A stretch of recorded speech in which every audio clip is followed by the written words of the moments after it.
దేవుడు మనకి ఇవ్వగోరినవి మనం స్వతంత్రించుకున్నట్లు, అలాగే మనలో ఉన్న ఎగస్టాలను తొలగించున్నట్లు మనల్ని శుద్ధి చేయడానికి రెండు విధములుగా దేవుడు మనల్ని పరీక్షిస్తాడు.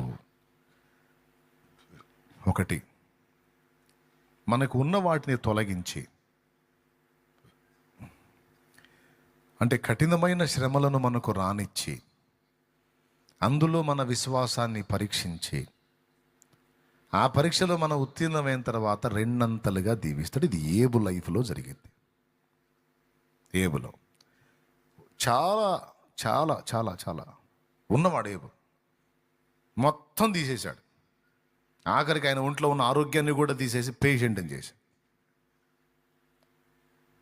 ఎవడైనా ఏబును చూస్తే, ఒకప్పటి ఏబు ప్రస్తుత ఏబును చూస్తే, ఏబు బతకట్రా ఇంకా అని ఫిక్స్ అయిపోతారు. ఎక్కడో మొదలై ఎక్కడో ముగిసిందిరా ఏబు జీవితం, అయ్యో పాపమని అందరూ అనుకుంటారు. ఏబుకు మళ్ళా లైఫ్ లేదని. కానీ ఆశ్చర్యం, పరిశోధన అంతా పూర్తయిన తర్వాత ఏబు ఏది నమ్మాడు అదే జరిగింది. శోధింపబడిన మీదట నేను సువర్ణముగా మారెదను, నేను సజీవుడనై ఆయనను చూస్తాను. ఖచ్చితంగా నెరవేరింది. ఏబు 500 జతల ఎద్దులను పోగొట్టుకుంటే 1000 జతల ఎడ్లు ఇచ్చాడు మళ్ళీ. అంతకుముందు 500, ఈసారి 1000, డబల్. 10 మంది పిల్లల్ని పోగొట్టుకుంటే మళ్ళీ 10 మందిని భూమి మీద ఇచ్చాడు, 10 మందిని పరలోకంలో ఉంచాడు, పరదేశంలో. అక్కడ 10, ఇక్కడ 10, 20 ఏబు కోటాలో. గాడిదలు డబల్, మొత్తం double double double double double. ఎప్పుడు ఇవన్నీ డబల్ అయినాయి? ఈ డబల్ కావడానికి ముందు ఉన్నాయన్నీ పోవాల్సి వచ్చింది.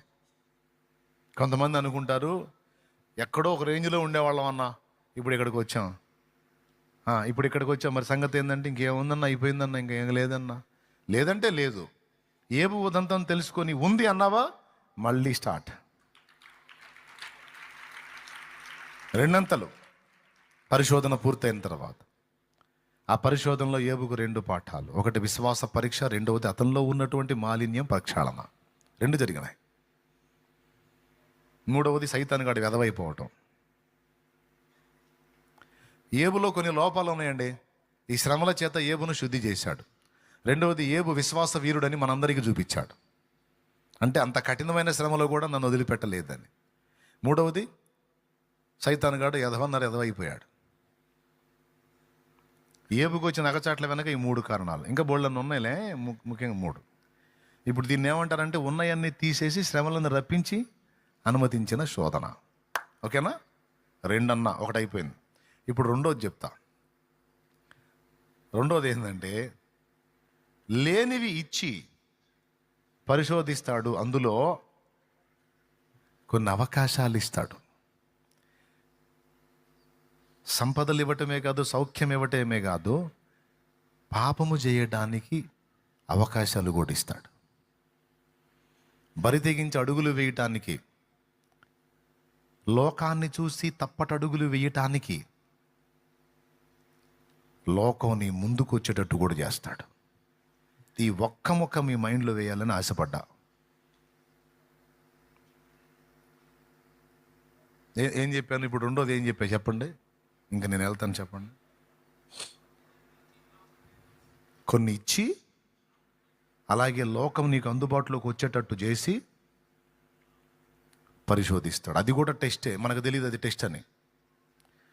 దేవుని కృప వలన నువ్వు కానీ పాస్ అయ్యావు అనుకో, అందులో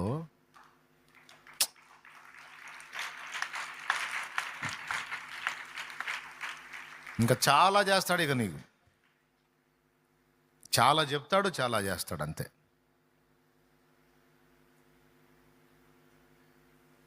ఒకటేమో తీసి, రెండవది ఇచ్చి అన్నాను. ఇచ్చిన దానిలో లోకాన్ని, లోక సంబంధమైన భోగాలను అన్నిటినీ నీకు అందుబాటులో వద్దు. పాపం చేసే అవకాశాలు కూడా వస్తాయి. అక్కాయ్ ఇనక్కాయ్ అనాయ్ ఇను, అందులో ఆఫర్స్ వస్తాయి. బాగా వినండి, ఆఫర్స్.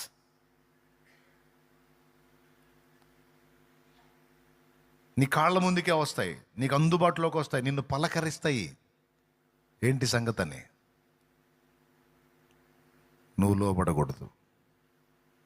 నిన్ను పరీక్ష నాళికలో పెట్టాడని గుర్తుపెట్టుకో. అవి నీ ముందుకు రప్పించి నిన్ను టెస్ట్ చేస్తున్నాడని గుర్తుపెట్టుకో. ఎందుకంటే శ్రమలైనా, ఎలాంటి పనికిమాలిన ఆఫర్స్ అయినా, పాపపు ఆఫర్స్ అయినా, ఏది నీ దగ్గరకు వచ్చినా ఆయన అనుమతి ఉంది అని గుర్తుపెట్టుకో. ఆయన అబ్జర్వ్ చేస్తున్నాడని గుర్తుపెట్టుకో. అదొక్కటే. పరిశుద్ధత, పరిశుద్ధత ఎప్పటికీ నీ మందిరమునకు అనుకూలము. నేను పరిశుద్ధుడనై ఉన్న ప్రకారం మీరును పరిశుద్ధులై ఉండండి. ప్రతివాడు జారత్వమునకు దూరముగా తన తన ఘటమును కాపాడుకోవాలి. దేహ పరిశుద్ధత, నాలుక పరిశుద్ధత, నడత యొక్క పరిశుద్ధత, దృష్టి యొక్క పరిశుద్ధత. పరిశుద్ధత పరిశుద్ధతను ప్రేమిస్తుందా? ప్రేమిస్తున్నాడా? లేకపోతే పాపము యొక్క ఆకర్షణకు లోనైపోయిందా? అది పరీక్ష, ఇది పరీక్ష. ఈ పరీక్ష చాలామందికి ఎదురైద్ది. కొన్ని ఆఫర్లు తలుపు దడతాయి. నువ్వు ఘనంగా ఎంచుకునే వ్యక్తులు నిన్ను సమీపించే ఛాన్స్ ఉంది, వాళ్లే నిన్ను కదిలించే ఛాన్స్ ఉంది. ఏమో, మీరే ఆలోచించుకోండి. ఎవరెవరు ఎలాంటి సన్నివేశాలు ఎదుర్కొంటున్నారో, ఈ కూటమి అయిపోయి బయటికి పోయిన తర్వాత ఎవరి జీవితాలు ఏంటో, ఎవరెవరు ఏమేమి ఫేస్ చేస్తున్నారో నాకు తెలీదు, దేవుడికి తెలుసు అన్ని. ఇది మాత్రం గుర్తుపెట్టుకో, ఆయన నిన్ను టెస్ట్ చేస్తాడు. ఎందుకంటే నీ లైఫ్, నా లైఫ్ ఆయన చేతుల్లో ఉంది. అక్కడ కానీ నువ్వు క్వాలిఫై అయ్యావనుకో, సూపర్ ఉంటుంది. తలుపు తట్టిన ఆఫర్స్ను కూడా నువ్వు త్రోసేయాలి. ఇది యోసేపు చేశాడు. అర్థమైందా? ఎవరు చేశారు? ఎస్, ఇది మోషే చేశాడు. మోషే తలుపు తట్టింది ఐగుప్తు సింహాసనం అన్నాడు. ఐగుప్తు సింహాసనం ఎక్కితే మోషే ఎవడో తెలిసేది కాదు మనకి, ఎవడో అనుకునేవాళ్ళం, అసలు పేరే వచ్చేది కాదు. ఆ సింహాసనాన్ని కాలుతో ఒక తన్నుదన్నాడు కాబట్టి ఈరోజు వేల సంవత్సరాలుగా ప్రజలకు మార్గదర్శి అయి, ఇశ్రాయేలు జాతి విమోచకుడై, రక్షకుడు రావడానికి మార్గం సరళపరిచిన విశ్వాస వీరుల జాబితాలో మోషే ఉన్నాడు.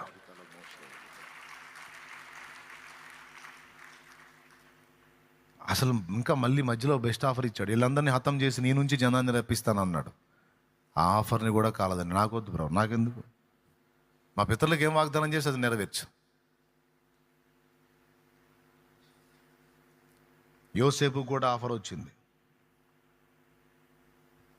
తప్పు చేసే అవకాశం ఏం లేదు. పోతిఫెరా భార్యకు జస్ట్ లోబడ్డాడంటే చాలు, రాజభోగం. రహస్యంగా పాపం చేస్తా, రహస్యంగా ఆమె పెట్టినన్ని తింటా, రహస్యంగా ఆమె ఇచ్చే డబ్బుతో అనుభవిస్తా. ఈరోజు పురుషులు కూడా అలాంటి వాళ్ళు ఉన్నారు. ఎవరైనా ఒక స్త్రీ సంపన్నురాలైన స్త్రీ నాకు దొరికితే బాగుండు, ఆమెను చేరి ఆమె ద్వారా నేను పోషింపబడవచ్చు, ఆమె ద్వారా నేను భోగాన్ని అనుభవించు అనుకునే నీచమైన ఆలోచన కలిగినటువంటి పురుషులు లేకపోలేదు.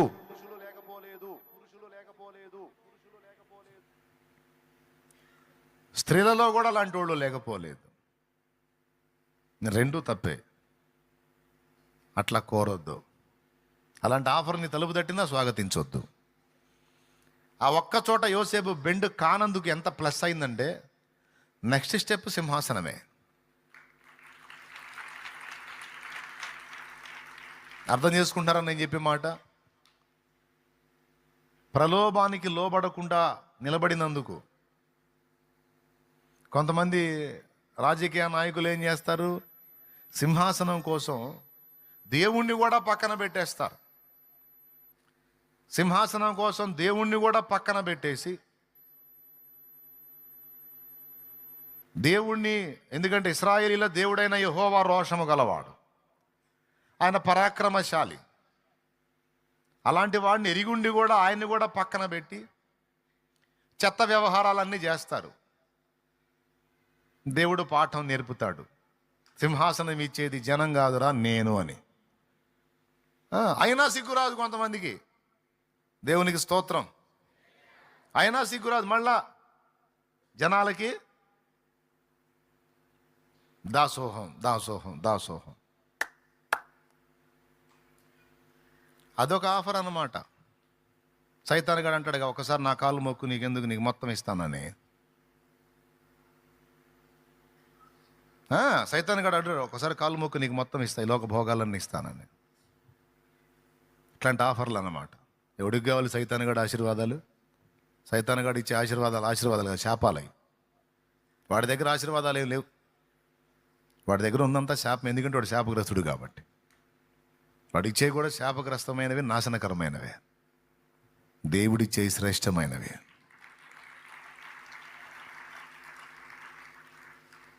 మొర్దెకాయ రోషం ఉండాలి, మొర్దెకాయ రోషం. హామాను భజన చేస్తే మొర్దెకాయ కూడా ఇంకా ఉన్నత పొజిషన్లో ఉండొచ్చు, కానీ జాతి నాశనం అయింది. అందుకే వంగల మొక్కల. యోసేపు తనకు వచ్చిన అవకాశాన్ని కాలదన్యాడు, వెళ్ళాడు సింహాసనం మీదకి. అంతే. ఆమె ఒప్పుకోనందుకు జైల్లో వేయించింది. అక్కడ నుంచి డైరెక్ట్గా వెళ్ళిపోయాడు సింహాసనం మీదకి. ఈరోజు నీ ముందుకు వచ్చే ప్రలోభాలకు లొంగావా? అంతటితోనే నీ చాప్టర్ క్లోజ్. దయచేసి ఆ దిక్కుమాలిన ఆఫర్లను వదిలే, ఆ దిక్కుమాలిన అవకాశాలు వదిలే. నువ్వు ఉన్న శ్రమలను బట్టి, సమస్యలను బట్టి అవి నీకు బెస్ట్ ఆఫర్లుగా అనిపిస్తాయి. అబ్బా, ఈ అవకాశం దేవుడే నా ముందు పంపించాడు. ఏది? పాపం చేసే అవకాశం. ఇప్పుడున్న పరిస్థితుల్లో ఈ ఛాన్స్ దేవుడే ఇచ్చాడేమో. నీకు భర్త ఉన్నాడు, పిల్లలు ఉన్నారు, సరే చూసుకోవట్లేదు, కష్టాల్లో ఉన్నావు. ఇవాళ కాకపోతే రేపు, రేపు కాకపోతే 10 రోజులకి, 10 నెలకి, సంవత్సరానికైనా దేవుడు మార్చుకుంటాడు. కానీ ఇటు పక్క ఆదరణ దొరకనప్పుడు ఇంకొక పక్క ఆఫర్ తలుపు తట్టిద్ది. నిన్ను బాగా అర్థం చేసుకుంటాను, నీకు మంచి లైఫ్ ఇస్తా, కొంచెం నాకెళ్ళి చూస్తావా? అబ్బా, నా హృదయాన్ని అర్థం చేసుకునే మనిషి, అమ్మలాగా నాన్నలాగా వాళ్ళని మరిపించేంత ప్రేమ గల మనిషి నాకు దొరికాడు. ఈ జీవితం ఏమైపోయినా పర్వాలా, అతడు చాలు నాకు అని భర్తను వదిలేసి, పిల్లలను వదిలేసి తప్పటడుగేసినటువంటి మహిళలు లక్షల సంఖ్యలో ఉన్నారు. తర్వాత ఏమైందో తెలుసా?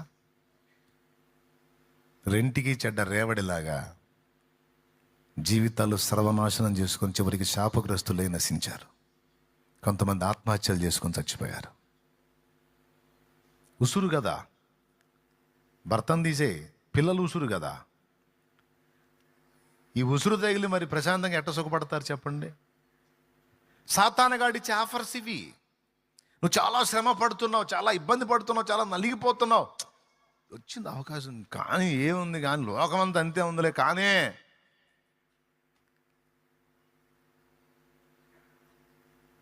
నువ్వు కూడా పెట్టబ్బా, ఇంకో కొంపడు పెట్టు, పెట్ట. ఎందాక మనిషి కోసం చూస్తావు, పెట్టేసే ఆఫర్. పురుషులకి, స్త్రీలకి, ఇద్దరికి చెప్తున్నాను, బిడ్డలారా గుర్తుపెట్టుకోండి. సాయితాను గడిచే ఆఫర్లన్నీ నాశనకరమైనవే. అవి చూపులకి ఎంత రమ్యంగా ఉంటాయంటే నిషిద్ధ ఫలాలకు ఆకర్షణలు ఎక్కువ. నిషిద్ధ ఫలాలకు ఆకర్షణలు ఎక్కువ. జాగ్రత్త పడండి అమ్మా. ఇంతే సంగతులు. నిలబడ్డావా, ఒక మోషే అవుతావు, ఒక యోసేపు అవుతావు. నిలబడ్డావా, ఒక ఎస్తేర్ అవుతావు, ఒక మరి అవుతావు. ఇశ్రాయేల్లో చాలామంది స్త్రీలు ఉన్నారు కానీ ఎస్తేరు వంటిది లేదు. ఇశ్రాయేల్లో చాలామంది కన్యలు ఉన్నారు కానీ మరియ వంటిది లేదు. యవనస్తులు వాళ్ళకి చెప్తున్నాను, జాగ్రత్త అమ్మా, జాగ్రత్త. కాపాడుకోండి, దేవుడు ఇష్టపడే పరిశుద్ధతను కాపాడుకోండి, పవిత్రతను కాపాడుకోండి అమ్మా. సైతానుగాడు తీసుకొచ్చే దిక్కుమాలిన ఆఫర్లు వాడు తెస్తాడు, దేవుడు అనుమతిస్తాడు, దేవుడు అవకాశం ఇస్తాడు, నీ ముందుకు రానిస్తాడు. సైతానుగాడిని అవి త్యానిస్తాడు. అప్పుడు నీ స్పందన ఏంటో చూస్తాడు. ఛీ, నాకొద్దు. నాకు ఒక భర్త ఉన్నాడు, నాకు పిల్లలు ఉన్నారు, ఇంకొకటి నాకెందుకు, ఇంకో దరిద్రం నాకెందుకు, అది పంట, ఛీ, అశుద్ధం నాకొద్దు అని నువ్వు కష్టమో నిష్ఠురమో, సరే వాడు పెడితే తింటా, లేకపోతే అట్లనే బ్రతుకుతా, నా దేవుడు ఉన్నాడు. ఇతను కాదు కదా, నాకు నా దేవుడు కదా. ఈ భర్త పోషించకపోతే నా దేవుడు పోషిస్తాడు నన్ను. ఇతడు బాధ్యతలు నెరవేర్చకపోతే నా దేవుడే ఏదో ఒక కార్యం చేసి నా బిడ్డల్ని బ్రతికించుకోవడానికి కృపణిస్తాడు. ఆయన కదిలేంత వరకు నేను ఎదురు చూస్తాను తప్ప ఈ నీచానికి మాత్రం తలంచను, నాకొద్దు.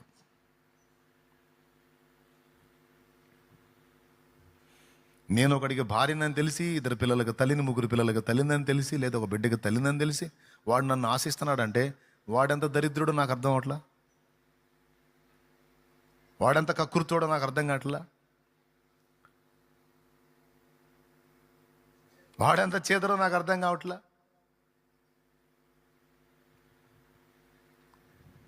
ఈరోజు నన్ను ఆశించినవాడు ఒకని కాపురం తీసి ఒకని జీవితాన్ని పాడు చేయడానికి నా విషయంలో ఒడిగట్టిన వాడు రేపు నాకు నమ్మకస్తుడని గ్యారెంటీ ఏంటి? కానీ ఇవన్నీ పనిచేయవు. చాటింగ్లో వస్తుంటాయి కదా, ఇవన్నీ పనిచేయవు. సెల్ ఫోన్ ఇప్పుడు అందుబాటులో ఉంది, చాటింగ్లో తీయని మాటలు వస్తుంటాయి. ఆ మాటల దెబ్బకి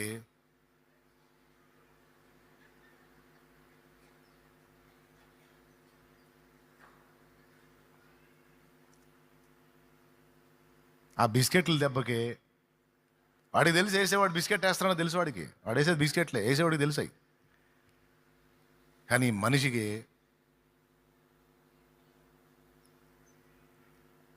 మత్తు మత్తు మత్తు తీరా అంత అయిపోయిన తర్వాత చూసుకుంటే ఏమీ మిగలదు.